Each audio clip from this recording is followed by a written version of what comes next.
बापाचं नाव घेतलं, बापाबद्दल असं बोललो म्हणून झोंबलं तुला. तुझ्या बापाने जे केलंय ते बघ ना, ते नाही दिसत आहे का? कसं दिसणार? कारण तूच तर जाऊन सांगितलंय, तेच तर म्हणतोय मी. एकतर तुम्ही त्यांचं एकेरी नाव घेणं बंद करा. काय घेशील? वडील ते माझे. अरे मग काय करू मी?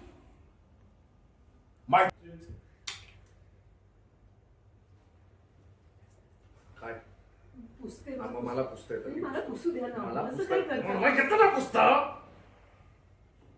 हात लावायचं नाही माझ्या अंगाला.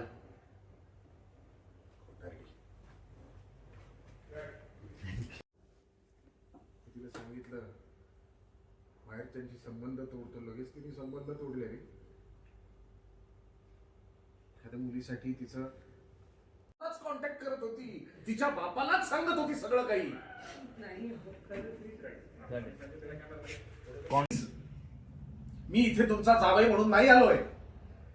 आपला पर्सनल राग हेवे दावे सगळे 2 मिनिटं बाजूला ठेवूया आणि प्रोफेशनली बोलूया ना आपण. पण नाही, ज्या माणसाला हे कळेल तो तुझा बाप कुठला. तरी काय केलं माहिती? माझ्या समोर असा पाय धरला, मला म्हणाला की माझा शूज पॉलिश कर.